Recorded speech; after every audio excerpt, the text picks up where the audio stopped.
దేశంలో బంగారం ధరలు భారీగా పెరిగాయి. సో మరి పెరిగిన ధరలకు కారణాలేంటి? సో పెరిగిన ధరల ద్వారా కొనుగోలుపైన ఏమైనా ఎఫెక్ట్ ఉండే అవకాశం ఉందా? సో దీనిపైన మాట్లాడడానికి మనతో పాటు Manepalli jewellery managing director Murali గారు. సో వారితో మాట్లాడే ప్రయత్నం చేస్తారు. సో వాళ్ళు చూస్తే బంగారం ఒక్కసారిగా 6% ఉన్నటువంటి దిగుమతి సుంకం 16% పెరిగింది. సో మెయిన్ రీజన్ ఏంటి? సో ప్రధాని నరేంద్ర మోడీ 2 రోజుల క్రితమే హైదరాబాద్లో వచ్చారు. సో సంవత్సరం పాటు బంగారాన్ని కొనుగోలును వాయిదా వేసుకున్నారు. సో అనౌన్స్మెంట్ చేసిన 2 రోజుల్లోనే ఈ రకమైనటువంటి సుంకం పెరిగింది. సో దీనిపైన కొనుగోలుపైన ప్రభావం చూపే అవకాశం ఉందంటారా? నమస్కారం అండి. జై శ్రీమన్నారాయణ. మీరు ఏదైతే పాయింట్ క్లియర్గా స్పెసిఫిక్గా అడిగారో ఇది 100% ఫ్యాక్ట్స్ అండి. నార్మల్గా ఇప్పుడు లాస్ట్ 3-4 మంత్స్ నుంచి యుద్ధ వాతావరణం మనం చూసాము. ఒక యుద్ధం ద్వారా ఎన్నో ఇంపాక్ట్స్ అవుతాయి ప్రపంచంలో. అందులో మేజర్గా ఫైనాన్స్ ఎకానమీ అనేది ఒక పెద్ద market which is going to impact. So అటువంటి ఇంపాక్ట్ మనము ఈవెన్ దో యుద్ధం అనేది వేరే దేశం మధ్యలో జరిగినా కూడా ప్రపంచ దేశాలన్నీ కూడా ఒక ఫైనాన్షియల్ మార్కెట్ అనేది చాలా ఇంపాక్ట్ అయింది. దీని క్రైసిస్ రానున్న రోజుల్లో మనం చూడబోతాం. అన్ని దేశాలు కూడా దీని క్రైసిస్ చూడబోతాయి. సో ఇటువంటి క్రైసిస్ని మనం ఎదుర్కొనే క్రమంలో ఈ కరెంట్ అకౌంట్ డెఫిషిట్ అంటే ఇండియన్ ఫారెన్ ఎక్స్చేంజ్కి వెళ్ళి మనం ఏదైతే ఇంపోర్ట్ చేసుకుంటామో నిత్యావసర వస్తువులు, ఆయిల్ సంథింగ్ 70-80% వి ఇంపోర్ట్, డీజిల్ ఆయిల్ అగైన్ 70-80% వి ఇంపోర్ట్, బంగారం 99% వి ఇంపోర్ట్. ఈ 3 ఇంపోర్ట్స్ ద్వారానే ప్రపంచంలో మేజర్ ఇండియన్ కరెన్సీ ఫారెన్కి వెళ్తుంది. ఈ మూడిటి మీద మనం ఏదైనా జాగ్రత్తలు తీసుకోగలిగితే, ఈ మూడిటి యొక్క ఇంపోర్ట్స్ని కంట్రోల్ చేయగలిగితే అంతమందం మన ఫారెన్ ఎక్స్చేంజ్ తగ్గుతుంది, ఇండియన్ వెల్త్ స్ట్రాంగ్ అవుతుంది, ఇండియన్ రూపీ స్ట్రాంగ్ అవుతుంది అని చెప్పేసి గవర్నమెంట్ దాని మీద దృష్టి పెట్టి దానికి ఒక ప్రణాళికని వాళ్ళు ముందే మైండ్లో అనుకొని దాని ప్రధానమంత్రి స్వయంగా తను ప్రజలకి ఈ విషయాన్ని సూచించాడు అంటే it is a very big announcement to the public. దీని వెనుక ఎంతో పరమార్థం ఉంటుంది, దీని వెనుక ఎన్నో దానికి సంబంధించిన కార్యాచరణలు ఉంటాయని మనం అర్థం చేసుకోవాలి. ముఖ్యంగా బంగారాన్ని ఒకవేళ ప్రజలు కన్జప్షన్ అనేది కొంచెం తగ్గిస్తే అంతమందం రిస్క్ ఇంపోర్ట్ చేసుకునే ప్రాసెస్లో తగ్గుతుంది. దాని మందం ఫారెన్ ఎక్స్చేంజ్ అనేది దేశానికి బిగ్ స్ట్రెంగ్త్ అవుతుంది. నిత్యావసర వస్తువుల్ని ఎక్కువ తగ్గించలేము. ఆయిల్ అంటాం ఒక 10-20% తగ్గిస్తే ఎక్కువ. అండ్ అదేవిధంగా ట్రావెల్ ఏదైతే క్రూడ్ ఆయిల్ మన కన్జప్షన్ ఉందో అది కూడా ఒక లిమిటెడ్ వరకే తగ్గించగలుగుతాం. బంగారం అనేది ఒక డిఫరెంట్ పర్పస్కి కొంటాం కాబట్టి దీన్ని మనం ఒకవేళ మెంటల్లీ ఫిక్స్ అవుతే దీని మీద కొంచెం తగ్గితే కన్స్యూమర్ సపోర్ట్ చేస్తే దీని మీద మేజర్గా దాని మీద బర్డెన్ తగ్గుతుందని చాలా ఇంపార్టెంట్గా దాన్ని ప్రధానమంత్రి గారు చెప్పారు. దీన్ని 100% as a jewellers as a citizens we welcome అండి. ఎందుకంటే దేశం ఉంటేనే ప్రజలందరూ సస్యశ్యామలంగా ఉంటేనే మనం వ్యాపారం కానీ దేశాన్ని కానీ ఇంకా అభివృద్ధి దిశకి తీసుకెళ్ళొచ్చు. ఇది ఒక స్మాల్ ఫేజ్. ఈ 1 year జర్నీ అనేది ఒక స్మాల్ ఫేజ్. ఈ టైంలో ఏవైతే జాగ్రత్తలు ఏవైతే సూచనలు చెప్పారో దాన్ని 100% ప్రతి ఒక్కరు కూడా మనసులో పెట్టుకొని దాంట్లో వాళ్ళు ఎంతవరకు దాన్ని సహకరించగలుగుతారో అది సహకరిస్తారని నేను అనుకుంటున్నాను. దీనికి యాజ్ ఎ జ్యువెలర్గా నేను మీకు కన్జ్యూమర్ ఒక మైండ్ సెట్ ఏం మారిందో చెప్పగలుగుతాను. లాస్ట్ 3-4 నెలల నుంచి బంగారం ధర విపరీతంగా పెరిగేటప్పటికీ పాత బంగారం ఎక్స్చేంజ్ అనేది ముందు 20-30% వచ్చేది. ఇప్పుడు 50% ఓల్డ్ గోల్డ్ ద్వారా కొంటున్నారు ప్రజలు. ఈ ఓల్డ్ గోల్డ్ ద్వారా కొనే దాంట్లో ఎక్కడ బర్డెన్ పడట్లేదు, మనకి ఇంపోర్ట్ చేసుకోవాల్సిన అవసరం పడట్లేదు.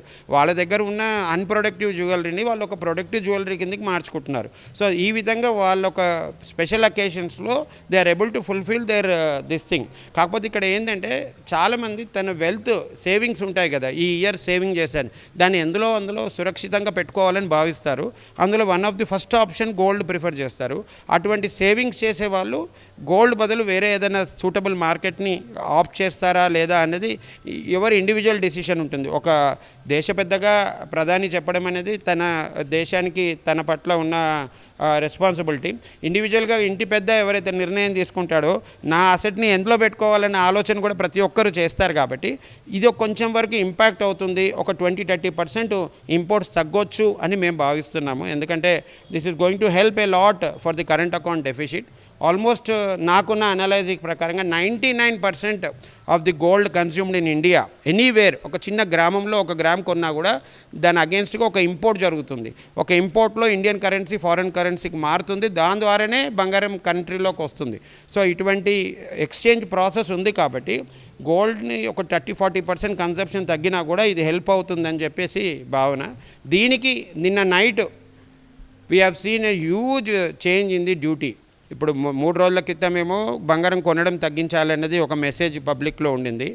ప్రతి ఒక్క ఇంపోర్ట్ చేసుకునే ప్రోడక్ట్ ఒక ఇంపోర్ట్ డ్యూటీ అనేది మనం కడతాము. గోల్డ్కి ఇదివరకు 5% ప్లస్ 1%, 6% ఇంపోర్ట్ డ్యూటీ ద్వారా బంగారం మనము ఇంపోర్ట్ చేసుకోవడానికి ఎలిజిబుల్ ఉండేది. ఇప్పుడు 15% ప్లస్ 1%, 16% ఇంపోర్ట్ డ్యూటీ అయ్యింది. 16% ఇంపోర్ట్ డ్యూటీ, 3% జిఎస్టీ, అంటే ఒక 18%, 19% అనేది ఓవర్ హెడ్ మనకి ఇంటర్నేషనల్ మార్కెట్కి మన ఇండియన్ మార్కెట్కి డిఫరెన్స్ అనేది మనం చూడగలుగుతాము. 19% of the gold which is 1,60,000 today అంటే సుమారుగా 3 లక్షల రూపాయలు పర్ కేజీ, అంటే ఒక కేజీ గోల్డ్ మనము వాల్యూ చేసుకుంటే దాంట్లో లైక్ 3 lakhs రూపీస్ అనేది మనకి 30 lakhs రూపీస్ అనేది ఓన్లీ ఈ డ్యూటీస్ ద్వారా మనకి కస్టమర్కి ఒక బర్డన్ అవుతుంది. కానీ ఇవన్నిటినీ యాడ్ చేసుకొని ఇండియన్ రేట్ అందిస్తారు కాబట్టి కస్టమర్ ఎంతసేపు ఏం చూస్తారంటే ఇవాళ గోల్డ్ రేట్ ఎంత, 1,66,000, దాంట్లో డ్యూటీ ఎంత ఉంది, జిఎస్టీ ఎంత ఉంది అనేది అంతా internal part of the things.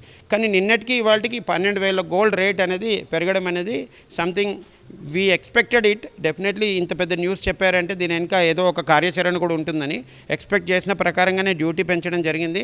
ఇంకా రానున్న రోజుల్లో ఇంకా పాలసీ చేంజెస్ మేము ఎక్స్పెక్ట్ చేస్తున్నాం బంగారం రిలేటెడ్.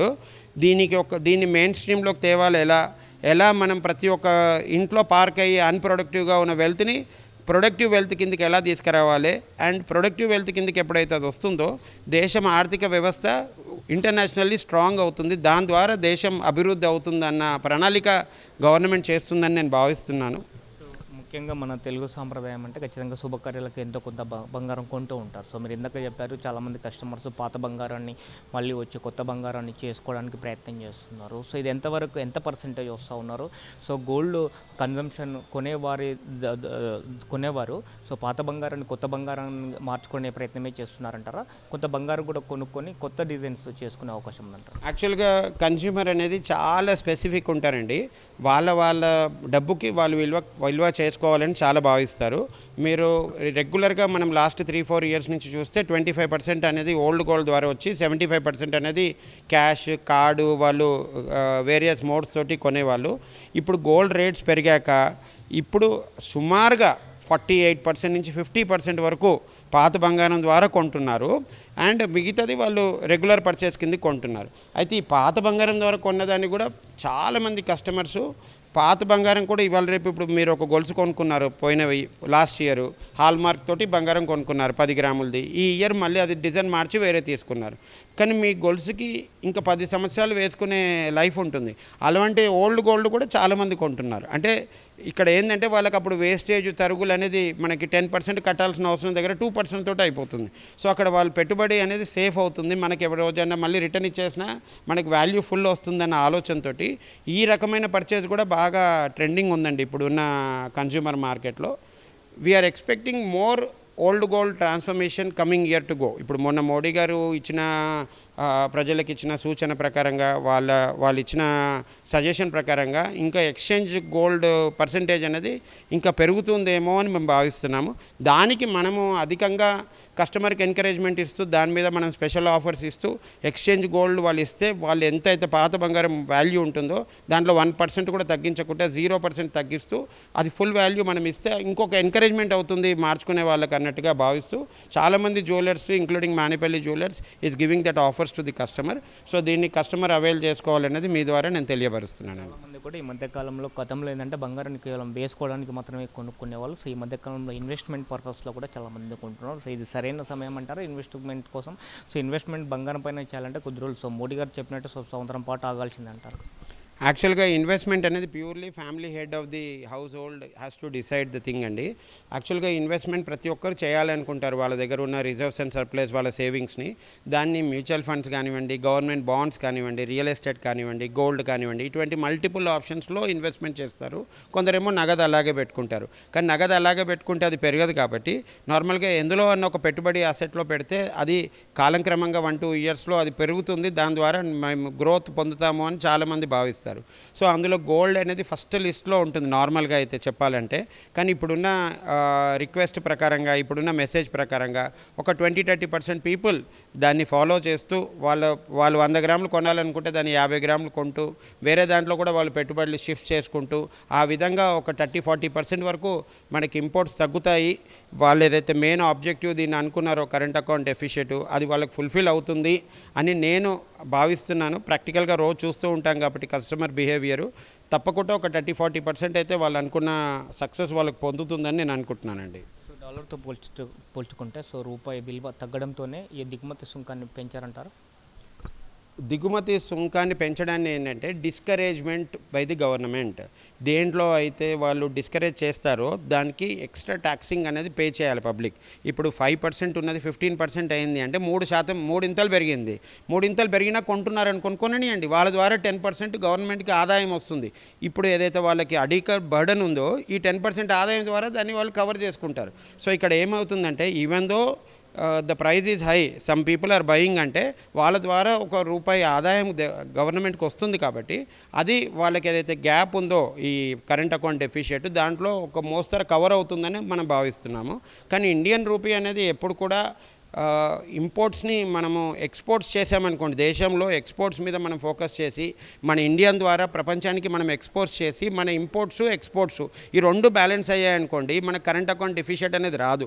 మనం ఇప్పుడు ఏం చేస్తున్నామంటే ఎక్స్పోర్ట్స్ అనేది మనం అది చేయాలంటే అది ఒక లాంగ్ టర్మ్ ప్రాసెస్. దానికి పీపుల్ ట్రైన్ అవ్వాలి, ఒక ప్రొడక్షన్ యూనిట్ స్టార్ట్ అవ్వాలి, దెన్ వరల్డ్కి మనం సప్లై చేయగలగాలి.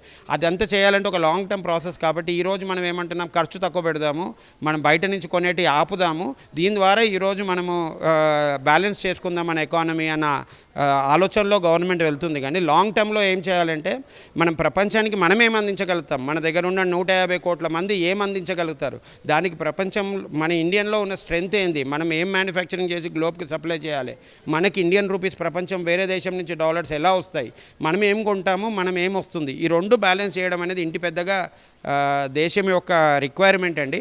అది త్వరలోనే లాంగ్ టర్మ్లో అది జరుగుతుందని భావిస్తున్నాను. ఈ రోజున్న టెంపరరీ క్రైసిస్కి మాత్రం ఈ విధంగా ప్రతి ఒక్కరు సపోర్ట్ చేయాలని మీ ద్వారా నేను తెలియపరచుకున్నాను. ఇంకా బంగారం రేట్లు పెరిగే అవకాశం ఉంటుందంటారా, లేదంటే కొన్ని రోజుల వరకు ఇదే రేటు స్టేబుల్గా ఉండి సో తర్వాత తగ్గే అవకాశం ఉందా?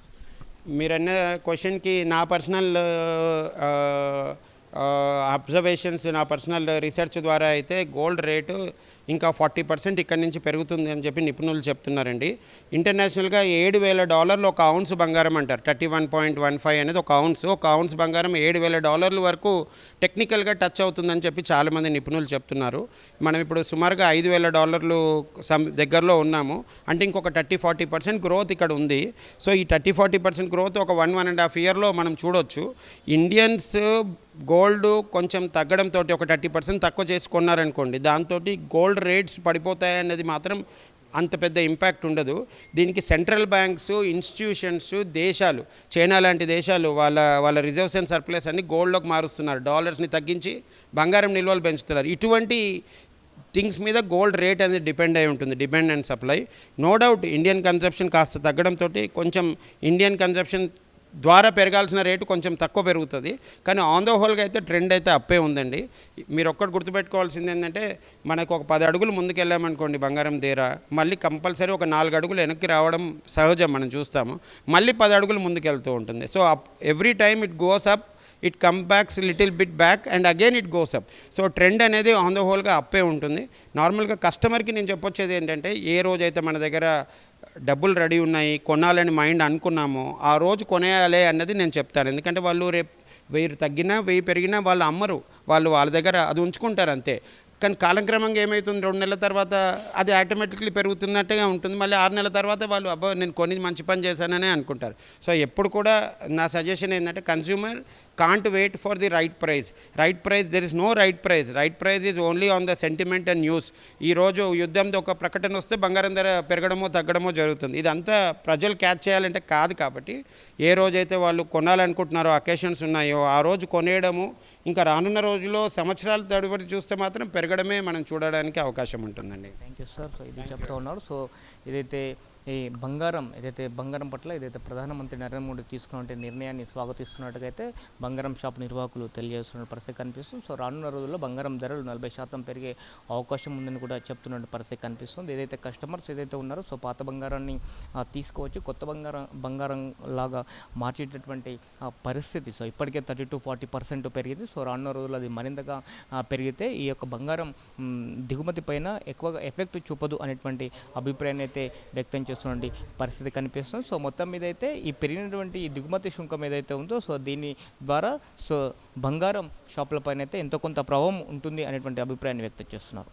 వినోతో కరెస్పాండెంట్ దిలీప్, సాక్ న్యూస్, హైదరాబాద్ నుంచి.